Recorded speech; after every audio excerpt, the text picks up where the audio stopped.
The PCS studies में आपका स्वागत है। आज से हम देखेंगे अपने speedy current affair lecture series का सेकंड वीडियो। आज हम इस सेकंड वीडियो में हम पेज नंबर 10 से लेकर के पेज नंबर 20 तक कवर करेंगे और देखेंगे कि जो हमारे बीपीएससी एग्ज़ाम्स से रिलेटेड जो भी इम्पोर्टेंट करंट अफेयर बनते हैं स्पीडी के करंट अफेयर से, हम उसे कवर करने की आज कोशिश करेंगे। तो चलिए स्टार्ट करते हैं। आज का पहला होगा साइक्लोन्स।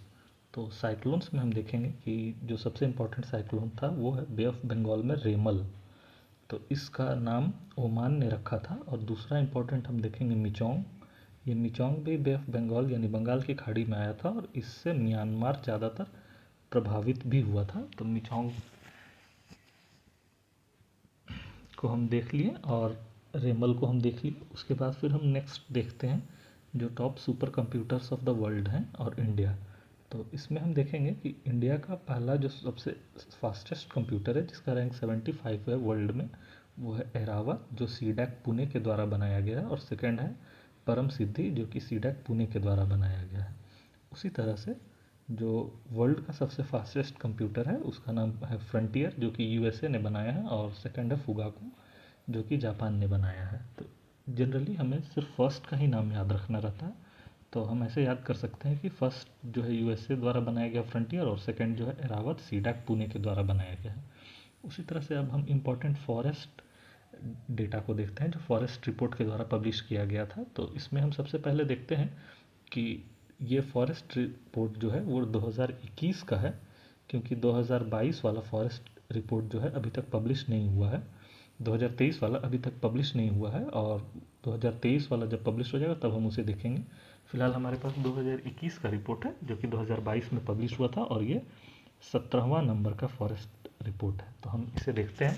जनरली ये जो डेटा होता है एक्चुअल डेटा, वो एक्चुअल डेटा एग्ज़ाम्स में नहीं पूछा जाता है और परसेंटेज के फॉर्म में पूछा जाता है। तो हम लोग भी परसेंटेज के फॉर्म में ही देखने की कोशिश करेंगे।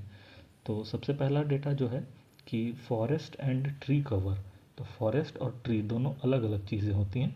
तो फॉरेस्ट प्लस ट्री का कवर जो है वो है 24.62% यानी कि 24.62%। इसे हम इस तरह से याद कर सकते हैं कि ये एक सीरीज़ में है 2 4 6 इस तरह से, और उसके बाद फिर 2 यानी कि 2 4 6 दो दो का इंक्रीमेंट हो रहा है और लास्ट में जो फर्स्ट वाला डिजिट है वही लास्ट में भी डिजिट है। तो 2 4 6 इस तरह से हम याद कर सकते हैं। तो ये याद रह जाएगा। उसी तरह forest cover and tree cover के बाद हम लोग देखते हैं फॉरेस्ट कवर। तो फॉरेस्ट कवर है 2171। तो इसे भी हम इसी तरह से याद कर सकते हैं 2171।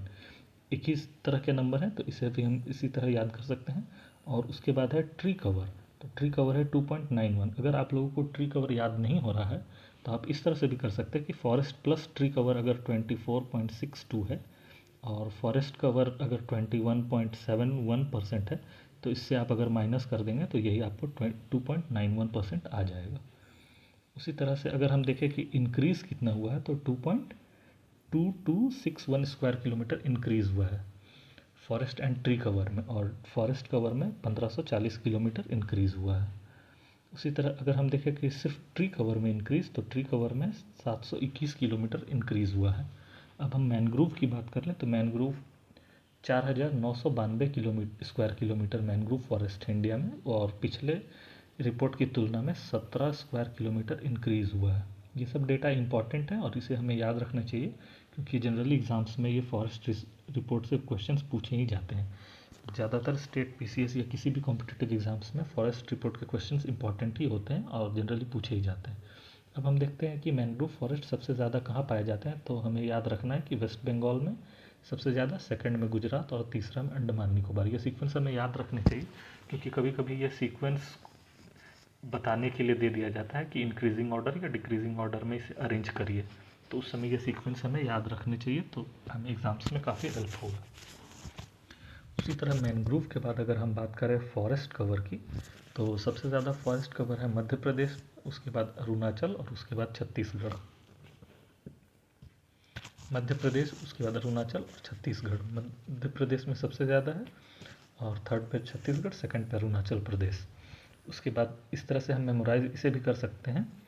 उसके बाद फिर जो सबसे कम फॉरेस्ट है वो हमें याद रखना है हरियाणा, पंजाब और गोवा। इससे इस तरह से कंपेयर कर सकते हैं कि हरियाणा और पंजाब अगल बगल में है, तो सबसे पहले हरियाणा होगा, फिर पंजाब होगा, और गोवा एज हम लोग जानते भी हैं कि उसका स्टेट का एरिया बहुत कम है, तो हम इसे याद रख सकते हैं कि गोवा है।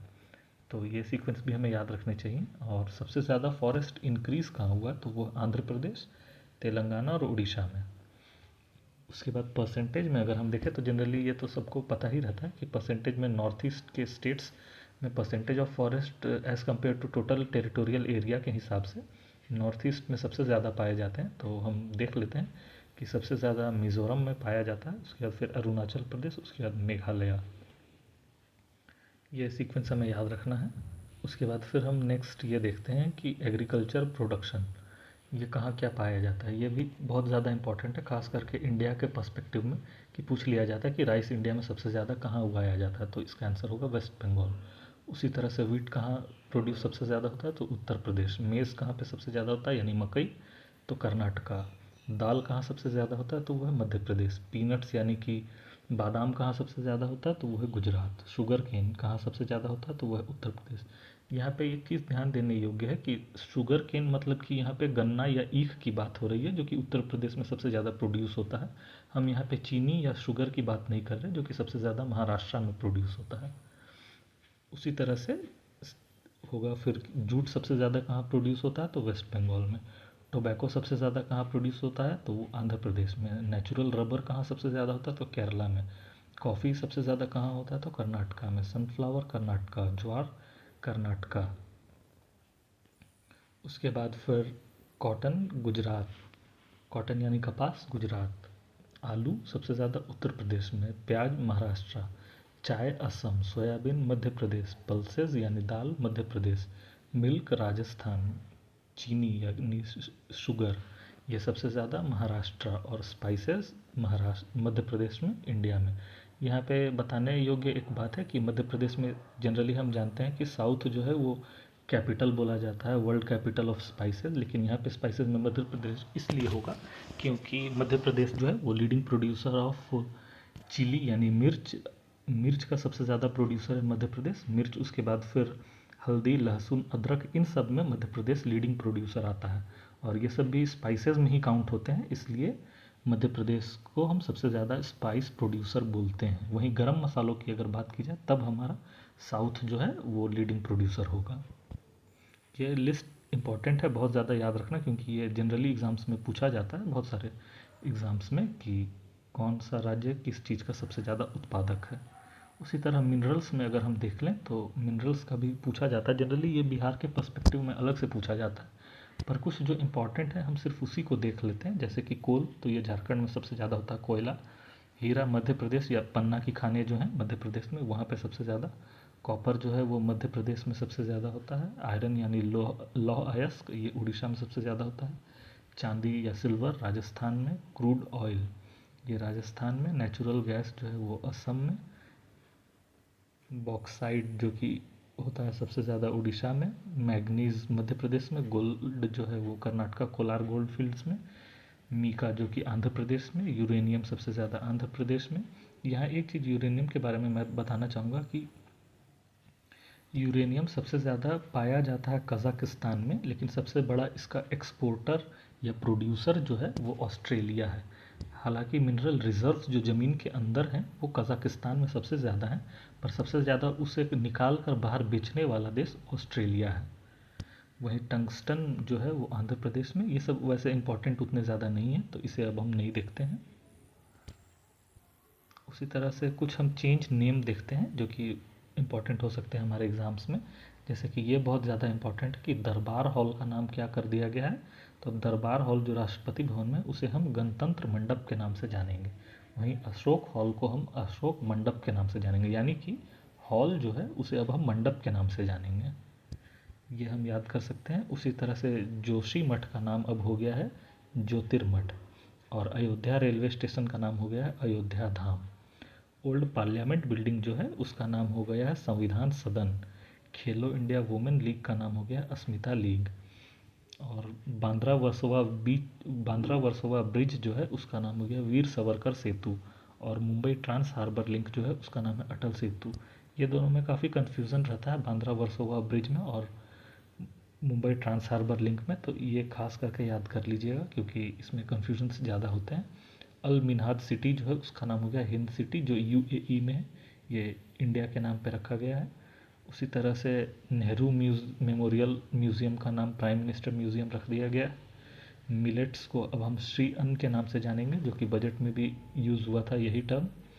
अफ़गानिस्तान का नाम चेंज होकर के कर दिया गया Islamic Emirates of Afghanistan. Ahmednagar का नाम हो गया अहिल्याबाई होलकर नगर, जो कि मराठा क्वीन थी। उसी तरह से औरंगाबाद का नाम हो गया है छत्रपति संभाजी नगर, जो शिवाजी के बेटे थे। उस्मानाबाद का नाम हो गया है धाराशिव। रायबरेली हॉकी स्टेडियम का नाम Queens girl hockey turf. Churchgate railway station का नाम हो गया सीडी देशमुख रेलवे स्टेशन, जो कि महाराष्ट्र के एक प्रोमिनेंट पर्सनैलिटी थे। उसी तरह हैरिस पार्क, जो कि ऑस्ट्रेलिया में, उसका नाम हो गया लिटिल इंडिया। जो इंडिया से टर्म रिलेटेड है वो हमारे लिए ज़्यादा इम्पॉर्टेंट है क्योंकि इंडिया, ये बीपीएससी में पूछने के चांसेस ज़्यादा रहते हैं। अब हम कुछ और करंट अफेयर्स को नीचे देखते हैं जो कि इधर हैं। तो इसमें ये वर्ड्स पूछा जाता है एक बार बीपीएससी में मेरे हिसाब से, मैं याद नहीं कर पा रहा हूँ, पर शायद 67th या 68th बीपीएससी में ये डिक्शनरी वर्ड पूछा गया है। तो आप इसे एक बार ध्यान से देख लें कि ऑक्सफोर्ड डिक्शनरी में इस बार सबसे ज़्यादा सर्च किया गया वर्ड रिज है। उसी तरह से कैम्ब्रिज डिक्शनरी में हेलोसिनेट है।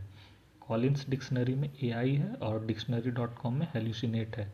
तो ये वर्ड्स अच्छे से एक बार देख ले क्योंकि ये 67th या 68th में एक बार पूछा गया है ये डिक्शनरी वर्ड्स।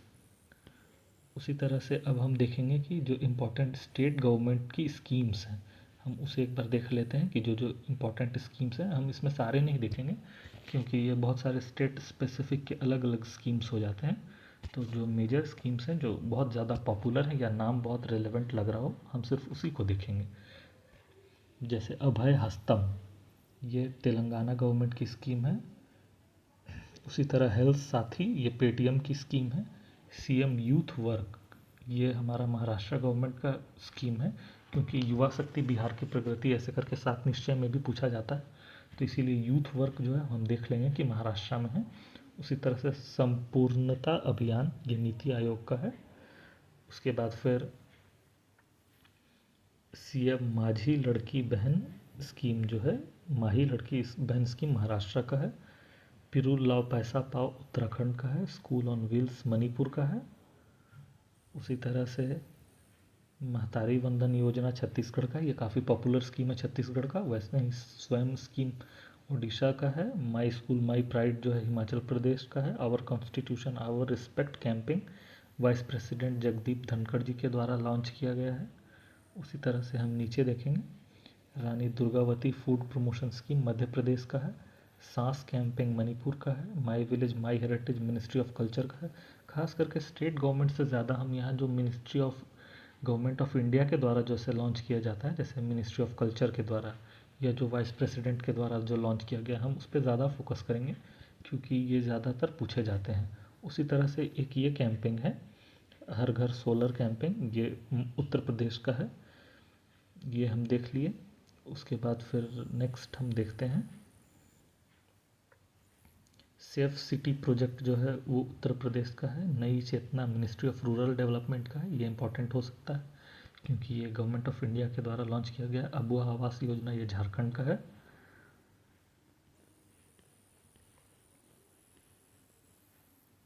उसी तरह से अब हम इम्पॉर्टेंट फेस्टिवल्स और समिट्स देखते हैं जो कि करंट अफेयर में अभी चल रहे हैं, और ये खास करके इम्पॉर्टेंट होते हैं क्योंकि कल्चर से क्वेश्चन ज़्यादातर पूछे ही जाते हैं। तो हम देखते हैं दिव्य कला मेला, ये भुवनेश्वर का है। उसी तरह से भेदिनखलम फेस्टिवल मेघालय का है, ये आप मेनेमोनिक्स के थ्रू याद कर सकते हैं। उसी तरह से बहुदा यात्रा उड़ीसा का है। मकाविराकलु फेस्टिवल और अटुकल फेस्टिवल केरला का है। अम्बुबाची मेला तो ये याद ही रहता है, असम का है। श्री अन्न महोत्सव, ये उत्तर प्रदेश का है। जो हिंदी टर्म्स है वो ज़्यादातर रिलेटेबल होते हैं तो याद हो जाते हैं। उसी तरह माता खीर भवानी टेम्पल जो कश्मीर में, वहाँ पे लगता है ये मेला, तो ये हम याद कर सकते हैं। हेमिस फेस्टिवल जो हेमिस मोनास्ट्री लद्दाख में, उसमें लगता है। उसी तरह 10th इंटरनेशनल योगा डे जो है वो श्रीनगर में मनाया गया। उसके बाद हम देखते हैं सागा दावा फेस्टिवल, तो ये सिक्किम का बहुत पॉपुलर न्यू ईयर फेस्टिवल होता है। उसी तरह से खोंजोम डे जो होता है वो मणिपुर का है। उसी तरह से युगाडी फेस्टिवल जो है आंध्र प्रदेश का है, कर्नाटका का है और तेलंगाना, यानी कि जनरली युगाडी फेस्टिवल जो है वो साउथ में मोस्ट ऑफ द स्टेट्स में मनाया जाता है। उसी तरह गणगौर फेस्टिवल जो है राजस्थान का है। अगर आपने यूपीएससी के लिए नितिन सिंघानिया की आर्ट एंड कल्चर बुक पढ़ी होगी तो आपको लग रहा होगा कि ज़्यादातर क्वेश्चन जो ये फेस्टिवल्स के नाम दिए हुए हैं वो नितिन सिंघानिया में ऑलरेडी प्रेजेंट हैं, और जिन्होंने पढ़ा होगा तो उनको ये याद भी होगा, और जिनको नहीं याद है तो उनके लिए वो पढ़ने की ज़रूरत उतना है नहीं, वो मैं यहाँ पे कवर कर दे रहा हूँ। उसी तरह से नेक्स्ट देखते हैं एप्रिकॉट ब्लोसम फेस्टिवल जो है वो लद्दाख का। एप्रिकॉट जो वहाँ का रेड एप्रिकॉट है वो बहुत पॉपुलर भी है। उसी तरह से फूलदेई फेस्टिवल जो है उत्तराखंड का है। तावी महोत्सव जम्मू एंड कश्मीर का है। चापचर कूट फेस्टिवल मिजोरम का है। अटुकल पोंगल फेस्टिवल जो है केरला का है। पर्पल फेस्टिवल जो है ये न्यू दिल्ली का है। उसके बाद हम देखते हैं बनाना फेस्टिवल जो कि मध्य प्रदेश का है। 29th gulf food festival Dubai का है। ये इंपॉर्टेंट हो सकता है क्योंकि दुबई से हमारे रिलेशंस बहुत ही अच्छे हैं। उसी तरह से नागी बर्ड फेस्टिवल, ये तो मोस्ट इम्पॉर्टेंट में है कि ये हमारे बिहार का है। उसी तरह से डॉसमोच फेस्टिवल जो है वो लेह लद्दाख का है। उसी तरह से चिल्ला बर्ड फेस्टिवल उड़ीसा का है। जनरली बर्ड फेस्टिवल उड़ीसा में मनाए जाते हैं क्योंकि वहाँ पे चिलिका लेक के प्रेजेंस के कारण वहाँ पे माइग्रेटरी बर्ड्स का बहुत बड़ा एक साइट है, जिसके कारण बर्ड फेस्टिवल जनरली उड़ीसा में मनाए जाते हैं। उसी तरह से इंटरनेशनल पपेट फेस्टिवल जो है वो चंडीगढ़ में मनाया गया है। उसी तरह से सुतु ट्रैवल फेस्टिवल मैसूर का है। सरस आजीविका फेयर ये जम्मू एंड कश्मीर का है। सूरज कुंड मेला हरियाणा का है, ये जो गर्म पानी का कुंड है सूरज कुंड उसी के बारे में है। उसी तरह काला घोड़ा आर्ट फेस्टिवल मुंबई का है। काला घोड़ा या कला घोड़ा हम इसे बोल सकते हैं। उसी तरह से इंटरनेशनल कैमल फेस्टिवल, तो ये याद ही रह जाएगा कि ये राजस्थान का कैमल फेस्टिवल। थाई पुसम फेस्टिवल तमिलनाडु का है। डेजर्ट फेस्टिवल ये जैसलमेर, ये याद ही रह जाएगा। गोले मेला या गोल मेला जम्मू एंड कश्मीर का है। ममानी फूड फेस्टिवल लद्दाख का है। और इंटरनेशनल बलून फेस्टिवल जालीकट्टू ये याद ही रहता है तमिलनाडु का है। उसके बाद पक्के page hornbill festival Arunachal Pradesh का है। और इंटरनेशनल यूथ फेस्टिवल ये नासिक का है। हम इसे याद रखेंगे क्योंकि ये जनरली पूछे ही जाते हैं एग्ज़ाम्स में। उसी तरह जीआई टैग है, तो ये खास करके इम्पॉर्टेंट नहीं है क्योंकि जीआई टैग्स जो बिहार स्पेसिफिक हैं 6+6+1 टोटल 13 जीआई टैग्स बिहार को मिले हैं। तो वो 13 जीआई टैग्स जो बिहार के हैं वो इम्पॉर्टेंट हैं, और इंडिया में जो मिले हैं वो उतने ज़्यादा इम्पॉर्टेंट नहीं हैं बिहार के बीपीएससी एग्ज़ाम्स पर्सपेक्टिव से, तो हम इसे कवर नहीं करेंगे। अब हम नेक्स्ट देखते हैं नेशनल अपॉइंटमेंट्स और इंटरनेशनल अपॉइंटमेंट्स। ये कौन कौन से हैं, इसमें भी पर्सनालिटीज़ के नाम बहुत सारे आ जाएंगे, जैसे पिनाकी चंद्र घोष जो इंडिया के फर्स्ट लोकपाल अपॉइंट हुए थे। उसके बाद फिर वेनेसा नकाटा ये गुडविल एम्बेसडर यूनिसेफ के हैं। ये नेशनल अपॉइंटमेंट्स हैं यानी कि इंडियंस हैं ये सारे। उसी तरह से मैथिली ठाकुर स्टेट आइकन बिहार है, इन्हें क्रिएटर्स अवार्ड में भी मिला है। भारतीय संस्कृति ज्ञानदूत अवार्ड जो कि क्रिएटर्स अवार्ड प्राइम मिनिस्टर ने जो दिया था उसमें भी मैथिली ठाकुर जी का ही नाम आता है। उसी तरह से अरिंदम बागची ये परमानेंट रिप्रेजेंटेटिव हैं यूएन के, जो कुछ समय पहले अभी चेंज हुए हैं। उसके बाद फिर हम देखते हैं अरविंद पनगड़िया ये चेयरमैन बनाए गए हैं 16th फाइनेंस कमीशन के, और 15th फाइनेंस कमीशन के थे एनके सिंह। और इसी तरह से हम आगे देखते हैं परमार रवि मनु भाई, ये तो नाम भूलने लायक ही नहीं है क्योंकि ये हमारे बीपीएससी के चेयरमैन बनाए गए हैं जिससे अभी हम एग्ज़ाम की प्रिपरेशन कर रहे हैं। उसी तरह से अजय मानिकराव खानविकर जो है वो लोकपाल बनाए गए हैं अभी रिसेंट। पिनाकी चंद्र घोष जो है वो फर्स्ट थे और ये अभी रिसेंट के हैं, ये अभी अपॉइंट हुए हैं। उसी तरह से दिनेश कुमार त्रिपाठी यानी डी के त्रिपाठी ये 26 नेवल स्टाफ बनाए गए हैं जो कि वी हरि कुमार थे पहले। उसी तरह से हम नेक्स्ट देखते हैं, ये मोस्ट इम्पॉर्टेंट की गिनती में आएंगे भर्तृहरि महताब जो कि प्रोटेम स्पीकर बनाए गए हैं 18th लोकसभा में। उसी तरह से प्रदीप कुमार त्रिपाठी सेक्रेटरी बनाए गए हैं लोकपाल के। उपेंद्र त्रिवेदी ये आर्मी चीफ बनाए गए हैं, जो कि मनोज मुकुंद नरवणे सर थे पहले। उसी तरह से ओम बिरला ये अगेन नेक्स्ट टाइम बनाए गए हैं स्पीकर लोकसभा के। उसी तरह से कपिल देव गोल्फ टूर के बनाए गए हैं, इनका फ़ोटो भी काफ़ी वायरल होता है गोल्फ खेलते हुए, तो हम ये याद रख सकते हैं कि Kapil Dev chairman golf tour of India. उसी तरह से विक्रम मिस्त्री जो कि फॉरेन सेक्रेटरी बनाए गए हैं, ये रिसेंट चेंजेस हैं। उसी तरह से हम देखते हैं नीचे में तो मानोलो मार्क्विज जो हैं वो कोच बनाए गए हैं इंडियन फुटबॉल टीम के।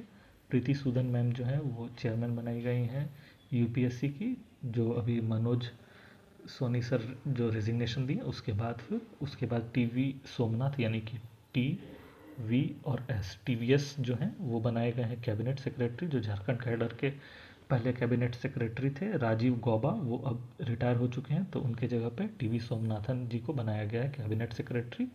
उसी तरह से जगदम्बिका पाल जो है वो चेयरमैन बनाए गए हैं जेपीसी यानी जॉइंट पार्लियामेंट्री कमेटी, और ये जॉइंट पार्लियामेंट्री कमेटी इसलिए बना है जो वक्फ बोर्ड की प्रॉपर्टीज़ रिलेटेड जो जॉइंट पार्लियामेंट्री कमेटी बना है उसके ये चेयरमैन बनाए गए हैं। उसी तरह से अब हम इंटरनेशनल अपॉइंटमेंट्स देख लेते हैं, कुछ जो इम्पोर्टेंट है, इसमें हम सारे कवर नहीं करेंगे, जो इम्पोर्टेंट है सिर्फ हम उसी को कवर करेंगे। तो इसमें पहला है सौम्या स्वामीनाथन जो चीफ साइंटिस्ट है डब्ल्यूएचओ की, वर्ल्ड हेल्थ ऑर्गेनाइजेशन की। ये कोविड के टाइम पे ही बनाई गई थी क्योंकि उस समय कोविड पे काफ़ी ज़्यादा स्ट्रेस था, और ये इंडियन है। गीता गोपीनाथन जो कि फर्स्ट डिप्टी मैनेजिंग डायरेक्टर बनाई गई हैं आईएमएफ की। उसके बाद हम नीचे देखेंगे तो दिल्मा रोसेफ जो हैं वो बनाए गए हैं प्रेसिडेंट न्यू डेवलपमेंट बैंक के। उसी तरह से गैब्रियल अटल जो हैं वो प्राइम मिनिस्टर बनाए गए हैं फ्रांस के, और ये यंगेस्ट प्राइम मिनिस्टर हैं। और एक रिसेंट न्यूज़ ये भी है कि हाल में ही इन्हें रेजिग्नेशन भी देना पड़ा था, जो फ्रांस में हिंसा हुई थी उससे रिलेटेड केस में। उसके बाद साइमन हैरिस जो हैं वो यंगेस्ट प्राइम मिनिस्टर आयरलैंड के हैं। उसी तरह से ताइवान के नए प्राइम मिनिस्टर बनाए गए हैं लाई चिंगते। उसी तरह से टू लेम जो हैं ये प्रेसिडेंट बनाए गए हैं वियतनाम के। अब हम नीचे देखते हैं कि और क्या इसमें इंपॉर्टेंट करंट अफेयर्स हैं। तो इसमें जो इम्पोर्टेंट पर्सनालिटी हैं वो उर्सुला वॉन डर लेयन जो कि प्रेसिडेंट है यूरोपियन कमीशन के। ये खास करके पूछे जाते हैं ऐसे नाम कि यूरोपियन कमीशन के चीफ कौन है, या फिर एशियन डेवलपमेंट बैंक के डब्ल्यूएचओ के इनके प्रेसिडेंट या चेयरमैन का नाम क्या है, तो ये हमें याद रखना चाहिए। अभी मसूद पेजेस्कियन जो है वो प्राइम प्रेसिडेंट बनाए गए हैं ईरान के, क्योंकि इससे पहले वाले जो प्रेसिडेंट थे उनका डेथ हो गया था हेलीकॉप्टर क्रैश में, तो उसके बाद इनको बनाया गया। उसी तरह से इनको बनाया गया है सुल्तान इब्राहिम इस्कंदार को किंग बनाया गया है मलेशिया का। उसी तरह कीर स्टारमर जो है वो प्राइम मिनिस्टर बनाए गए हैं यूके के, जो ऋषि सुनक जो कंजर्वेटिव पार्टी के थे उनका हारने के बाद फिर कीर स्टारमर जो लेबर पार्टी से आते हैं 412 सीट जीत कर प्राइम मिनिस्टर बने हैं यूनाइटेड किंगडम के, जिसमें कि 26 एमपीज जो हैं वो इंडियन ओरिजिन के भी बने हैं, ये भी आप याद रख सकते हैं। उसी तरह से म्यांमार जो इसमें अभी सैन्य शासन चल रहा है जिसे मिलिट्री रूल या डिक्टेटरशिप बोलते हैं, तो उसमें एक्टिंग प्रेसिडेंट बनाए गए हैं मिन ऑन ह्लियान जो कि आन सान स्यू की, इनको फिर जेल का कन्विक्शन देखने के बाद बनाया गया है। उसी तरह से केपी शर्मा ओली इन्हें प्राइम मिनिस्टर बनाया गया नेपाल का, क्योंकि पुष्प कमल दहल प्रचंड जो है उन्हें रेजिग्नेशन देना पड़ा क्योंकि उनकी पार्टी मेजॉरिटी लॉस कर गई थी नेपाल में अभी जुलाई में, तो इन्हें बनाया गया है केपी शर्मा ओली जी को। उसी तरह से अभी हम देखते हैं मोदी कैबिनेट 3.0।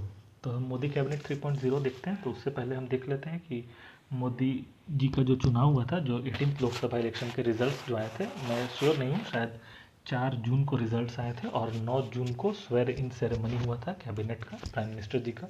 तो उसके बाद से फिर देखते हैं कि हम प्राइम मिनिस्टर जी के साथ कैबिनेट में कौन कौन बैठे हैं। तो अभी ये मोस्ट ऑफ द जो इम्पोर्टेंट कैबिनेट मेंबर्स थे और उनका जो मिनिस्ट्रीज था वो सेम ही है, कुछ हल्का फुल्का चेंजेस हुआ है इस बार, तो हम देखने की कोशिश करते हैं।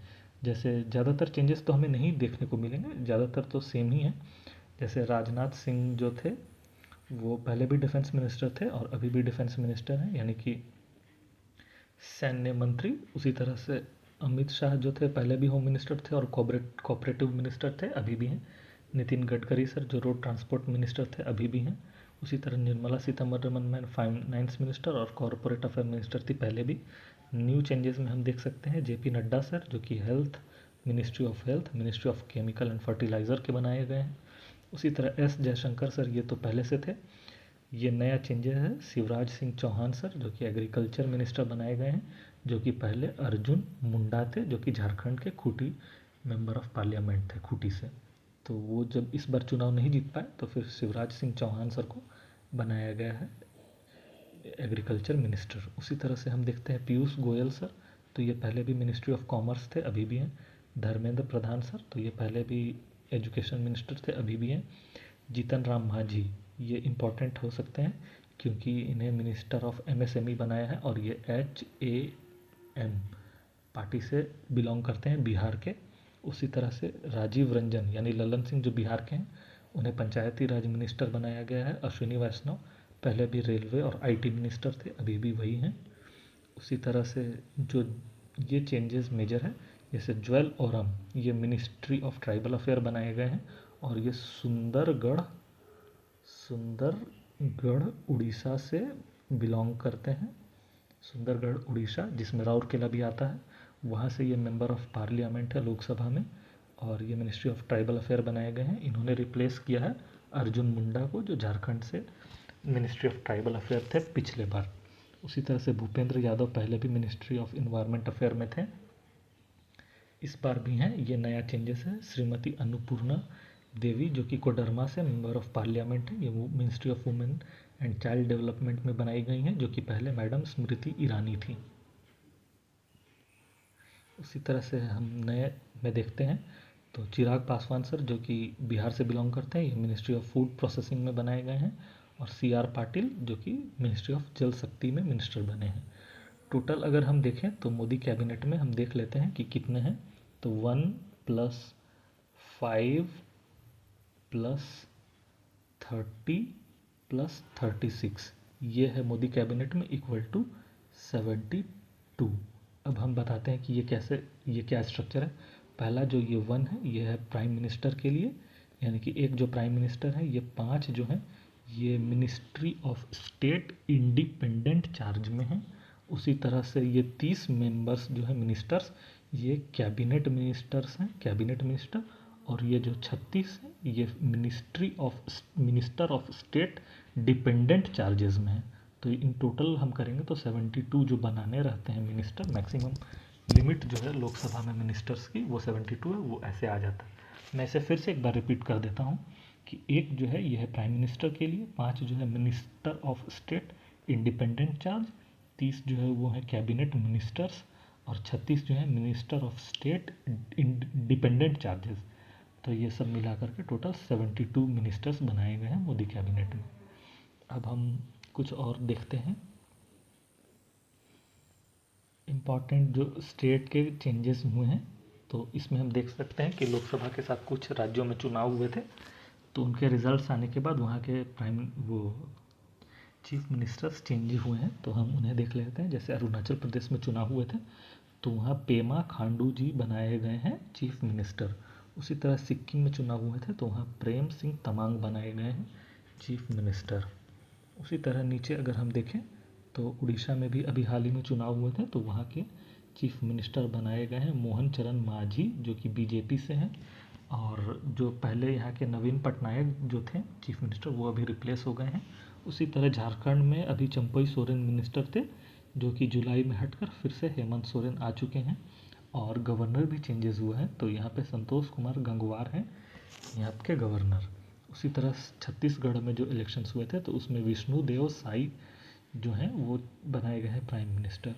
उसी तरह आंध्र प्रदेश में इलेक्शन हुआ था, तो वहाँ पे अभी चेंजेस हुए हैं, तो वहाँ N चंद्रबाबू नायडू बनाए गए हैं चीफ मिनिस्टर।